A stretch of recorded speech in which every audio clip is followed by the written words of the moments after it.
Imagine, imagine for a second you're sitting behind the wheel of a state-of-the-art Formula One race car. Oh, nice. Yeah, right. And this machine is, I mean, it's just an absolute marvel of engineering.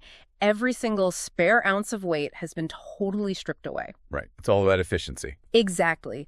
The aerodynamics are calculated down to the millimeter. You turn the wheel even a fraction of an inch, and the car just responds instantly. Because it's optimized for one thing. Blistering, unbeatable speed. That is the only goal.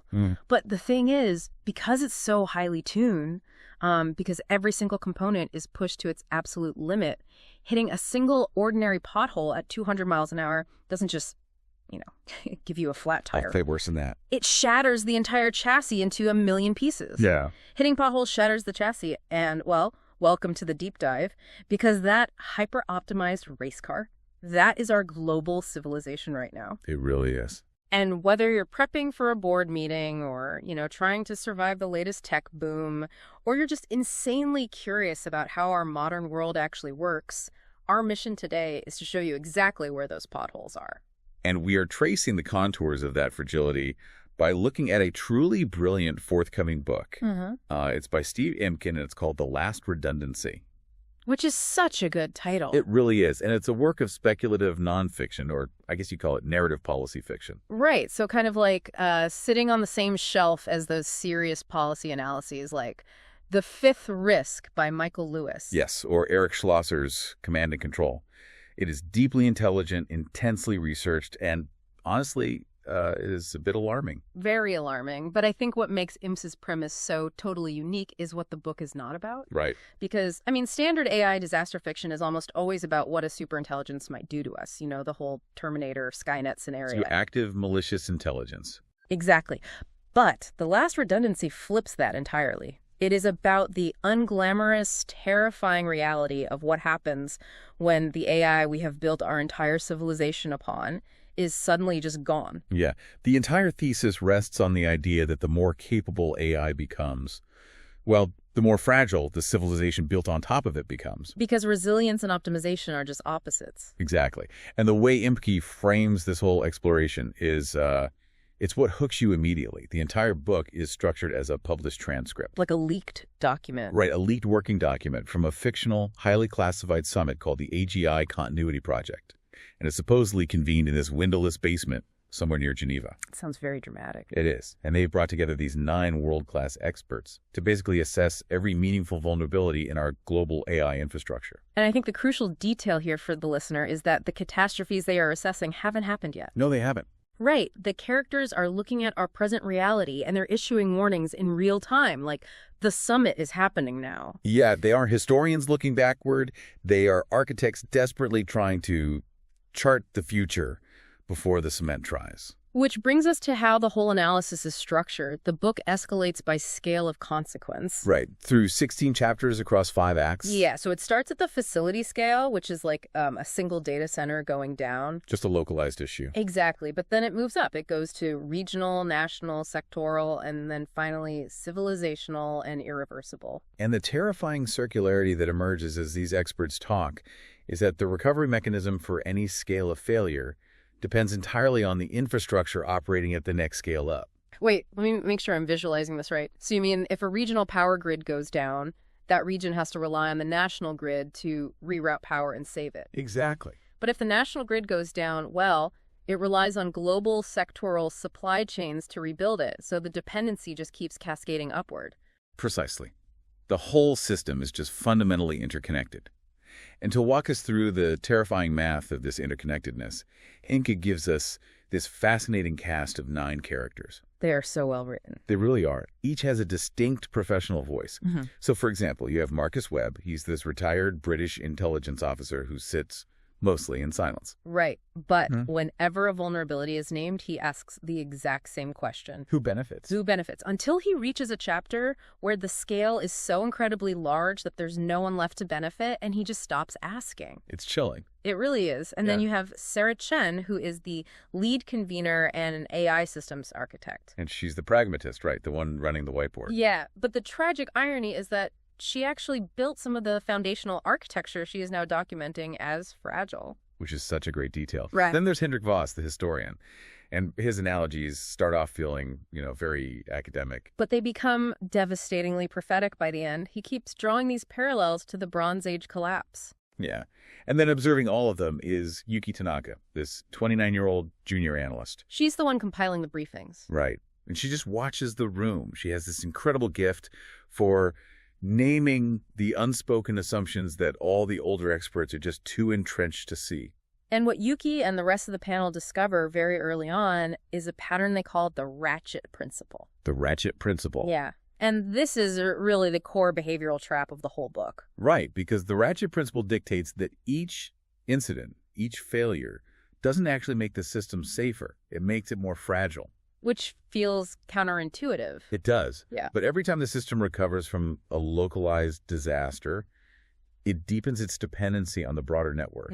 So each solution just creates the next vulnerability. The world basically learns the wrong lesson every single time. Exactly. Okay, let's unpack this, because this is where I actually found myself arguing with the book a bit. Yeah, I mean, if we see a vulnerability, like if a massive server farm loses its cooling systems and catches fire, why don't we just fix the vulnerability? Why is seeing the danger clearly never enough to stop the ratchet from turning?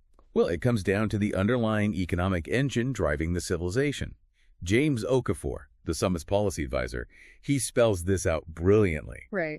He explains that the right lesson, which would be reducing dependency and building massive redundant backup systems, that is economically and politically impossible. Because it's too expensive. Exactly. The immediate cost of changing course always overrides the abstract warning of some future disaster. So if you are a major tech conglomerate and you're optimizing for quarterly profits, spending $1 billion to build a backup facility that just sits totally empty just in case of a catastrophe, well, that's viewed by shareholders as a massive waste of capital. Exactly. The market punishes redundancy, and it aggressively rewards efficiency. We chose optimization. Because resilience and optimization are opposites. You cannot have a system that is both perfectly efficient and perfectly resilient. You trade one for the other. It's just a reality of how the systems are built, regardless of the politics behind it. Right. And this theoretical danger, this ratchet principle, stops being abstract and becomes terrifyingly concrete when the experts analyze the physical choke points of our global infrastructure. Yeah, Act 4 gets very real. Let's look at intentional sabotage first. In their sectoral scale analysis, they run a scenario focused on submarine cables. Specifically the New Jersey and Long Island corridor. Right. The scenario brief details a coordinated attack using commercially available, modified Javelin-class munitions. And we're talking about weapons that are relatively cheap, about $178,000 each. So not some crazy science fiction super weapons. Not at all. And in the span of just 73 minutes, a coordinated strike destroys 6 unassuming cable landing facilities on the East Coast. Which, I mean, that sounds bad. But it doesn't sound like the end of the world until you realize that this specific corridor carries 80 to 90% of U.S. transatlantic cable capacity. Right. But here is where my brain snagged when I was reading this part. Even if we lose those transatlantic cables, my phone still works, right? Like, we have domestic server farms. Why is this a global catastrophe? Because of the recovery timeline and what exactly flows through those specific cables. The experts point out that you can't just quickly patch a submarine line terminal equipment facility. Right, they're complex. Very. These aren't just off-the-shelf routers you can go buy at a hardware store. They require highly specialized components, bespoke RF amplification gear, specialty vacuum-sealed connectors that are built to survive extreme conditions. And I'm guessing you can't just order those on Prime. No, there's zero standing inventory for these parts. The supply chain lead time to manufacture them is up to 14 months. 14 months. Wow. So you can't just throw emergency government funding at the problem and magically print a highly specialized analog device any faster. The physical manufacturing constraints remain. And while we wait over a year for replacement parts, the financial clearing systems that run the global economy just go dark. Oh, wow. Yeah, we're talking about systems like SWIFT and CHIPS. CHIPS alone clears $1.8 trillion daily. They are the digital nervous system of global banking. And they don't have backups. Their contingency protocols are built for power outages measured in hours, maybe days, not months. So without that transatlantic connectivity to finalize settlements, the ability to buy a loaf of bread or fund a corporate payroll or process a credit card tap, it just ceases to exist. The physical reality of digital money completely collapses. And the most maddening part, the industry's historical response to this known concentration in New Jersey was to build a backup corridor down in Virginia Beach. Right? But two corridors separated by a few hundred miles isn't redundancy against a coordinated threat. It's just a single point of failure with a second address. Exactly. But even if we perfectly protect the physical cables from sabotage, the summit reveals that our supply chains are so hyper-optimized they can snap from entirely natural, mundane causes. You don't even need a missile. No. Sometimes, all it takes is a bad weather report in Northern Europe. This is the monopoly scenario. And this one is chilling purely because of the sheer bottleneck it exposes. Yes. So the scenario involves a compound flood event in the Netherlands. The Rhine-Meuse delta surges. Right. The dikes hold, mostly. And the campus of a tech company called ASML in a town called Veldhoven stays perfectly dry because it sits on a slight plateau. But the logistics corridors surrounding it, like the A2 highway, they flood, so the enterprise is operationally islanded. Right. The water eventually recedes, but the specialized heavy lift transports can't use the roads for 28 days. Because the roadbeds have to be structurally certified by engineers after being underwater. The equipment they are transporting weighs hundreds of tons. If a roadbed collapses under a transport truck, the cargo is destroyed.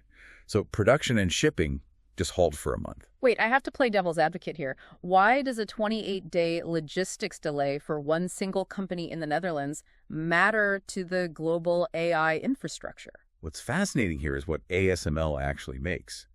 They are the sole manufacturer on planet Earth of extreme ultraviolet or EUV lithography machines. Sole manufacturer. Yes.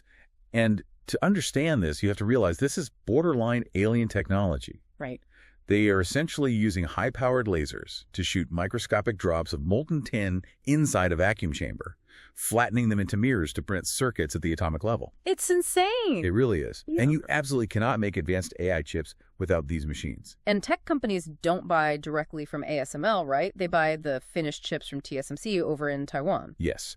And TSMC relies entirely on ASML's machines to produce roughly 90 to 92% of the world's advanced AI chips. Okay, so a local flood in a Dutch valley delays the delivery of EUV machines, which then delays TSMC's manufacturing schedules, which then ripples out and stalls the entire global AI infrastructure expansion pipeline for every major tech company in the world. A puddle in Europe freezes Silicon Valley. So what does this all mean? Looking at this logically, shouldn't a rational free market automatically build a backup competitor? I don't think so. Yeah, if ASML is the only one making these essential machines, shouldn't another massive conglomerate step in to capture some of that market? Well, you're touching on the core paradox there. Yeah. The expert panel realizes that this monopoly is the market's most successful outcome. How so? Because ASML invested 30 years and billions of dollars to figure out EUV lithography. The market rewarded that incredible efficiency by giving them all the business. Right. Nobody's going to spend tens of billions of dollars in a decade of research to build a redundant competitor just to be the backup option. There's simply no economic incentive to do it. We optimized until one producer became the only producer. Yeah. Okay, so the physical hardware is incredibly fragile. But as the summit moves into the civilizational scale, they reveal something far worse. The ultimate point of failure isn't in the cables or the microchips. No. The real vulnerability is what the machines have done to human capability. This is the scenario called the Marooned, and it steps about 50 years into the future. Yes. The focus is on the Selene Horizon XL7. It's a civilian lunar transit vessel. There are 87 passengers on board, including 41 children who won their tickets in a global lottery. Right. And the ship is cruising toward the moon when Earth passes through the tail of a comet, which is a known periodic debris field. Nothing crazy. Right. But it causes a tiny, non-catastrophic anomaly in the global quantum communication satellite constellation. And the satellite feed sends a navigational data error to the ship. We are talking about an error of just 0.003 degrees. Tiny. Yeah. And the ship's AI, working exactly as designed, accepts the data because it technically falls within its safety tolerance parameters. So the AI executes a corrective burn that lasts exactly 11 seconds. It is a flawless execution of the completely wrong maneuver. Right. Because they are moving at roughly 25,000 miles an hour. That tiny fraction of a degree throws the ship completely off its orbital insertion path. They miss the moon entirely. They do. And they are sent out into a heliocentric orbit around the sun, and they just don't have the fuel to get back. The true tragedy of this scenario isn't just the math of orbital mechanics, though. It's the total loss of the connective tissue of human knowledge. Exactly. There is no human crew on this vessel. There is no manual steering calling to grab. There isn't even an operations manual on board because the documentation only exists in machine state code. The only staff member is a 27-year-old guest experience facilitator. Right. Her only job is to hand out drinks and answer hospitality questions. She's a glorified flight attendant on a fully automated cruise ship. She has never lived in a world where humans operated spacecraft. When the screens turn red, she has absolutely no framework for how to save the ship. And Hendrik Voss, the historian at the summit, compares this atrophy to the late Roman Empire. Oh, that analogy was so good. It was. The citizens of Rome had no idea where their grain came from or the engineering principles behind the aqueducts. They just knew the grain arrived and the water flowed. It's like relying on GPS for so long that when your phone battery dies, you haven't just missed your highway exit. You suddenly realize you have completely lost the cognitive ability to read a physical map or navigate by the sun. Yeah. Humanity has optimized away the need to know how our world works. As the sociologist Yuval Noah Harari framed it, we have become the useless class. Totally decoupled from our own survival. We outsourced the connective tissue of our civilization to the machines, and we called it progress. Which brings us to the haunting final movement of the book. And this is where Imke's structural choices really hit hard. Yeah. The last chapter drops the framing device of the summit entirely. The basement in Geneva is just gone. The characters are gone. We are left with a solitary narrator describing the end in the year 2097. The AI, which the narrator refers to as Nous, manages the entire planet's infrastructure at this point. Yes. And the catalyst for the end isn't a missile strike or a comet.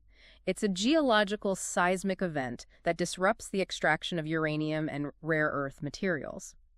Nous realizes that the nuclear fuel supply chain is failing. And here is the ultimate heartbreaking irony of the book. The AI is not malicious. Right. It doesn't become sentient and decide to wipe out humanity. It just calculates the physics. It realizes that running out of fuel will cause uncontrolled global Chernobyl-level reactor meltdowns. And baked into its deepest architecture is Asimov's first law. A robot may not injure a human being or, through inaction, allow a human being to come to harm. So to protect humanity from the radiation of these inevitable meltdowns, Nous initiates a slow, managed, sequential shutdown of the global grid. It takes years. It is a fading light. The entertainment systems slow down first. Food synthesis simplifies. Medical systems go into triage mode. The humans who have biomedical augmentations die first as their internal power supplies fail. The unaugmented follow. And they die, not understanding what is happening to them because, just like the passengers on the lunar vessel, they have no framework for understanding the systems that sustain them in the first place. Yeah. The AI, right to the very end, is just routing its last available power to passively cool the spent fuel rods. It is following its programming to protect us. It ends the world to save it. It's just devastating. But the book doesn't end in 2097. There is a standalone synthesis section set in the year 2122. Right. A young man named Ezra finds a sealed document in the ruins of a federal archive building in what was once Washington, D.C. He pulls it out and reads it by firelight to his father and the elders of his clan. And it's the working document of the AGI Continuity Project. The exact transcript we've been reading. As Ezra reads it aloud, he recognizes the stories his elders told him about what happened. He realizes the absolute gut punch of the situation. The experts knew. They knew. Decades before the lights went out, they sat in a windowless room in Geneva and documented exactly what was going to happen. The warning survived, even if the window to act did not. And then, in a one-page epilogue, Steve Imke drops the fiction entirely. He speaks directly to you, the reader. Yes. He admits the continuity project is fictional, but every single research anchor, every single near miss, every supply chain choke point we just discussed is verifiable and entirely real. The real-world warning is that the window is closing. Yeah. The most alarming revelation isn't any one specific vulnerability like a flooded Dutch road or a severed transatlantic cable. It's that we have known about these vulnerabilities for years. And knowing has never been enough to change course. It never has been. Because our democratic and market institutions simply aren't built to impose massive costs on the present to prevent abstract costs in the future. Yeah. They are built to optimize for today. So let's take a breath and recap this incredible journey. We started with the AGI Continuity Project, analyzing our highly optimized, incredibly fragile infrastructure. We looked at the terrifying bottlenecks of submarine cables and EUV lithography machines. We saw how the ratchet principle traps us into deeper dependency. And we saw how that hyper-optimization ultimately leads to the total atrophy of human capability, marooning us in a world we no longer know how to operate. If we connect this to the bigger picture, it is vital to impartially recognize that the policy and economic realities Imke outlines are universal. Absolutely. The systems managing our world, regardless of your political framing, they are all subject to this optimization trap. The market demands efficiency, and efficiency demands stripping away redundancy. We're all passengers in that highly tuned race car. And so we leave you with this final provocative thought to mull over. Think about your own daily life. If the AI systems and the optimized infrastructure of our world vanish tomorrow, what specific connective tissue skill have you personally outsourced that you could never recover? It's a scary thought. Is it the ability to navigate your own city without a screen dictating the turns? Is it the instinct to know when a calculation is wrong without a machine verifying it? As Sarah Chen wrote on the whiteboard in that windowless room, we've optimized beyond the point where hardening remains meaningful. The pothole's out there. And the chassis is perfectly tuned to shatter. Keep exploring, and thanks for joining us on this deep dive.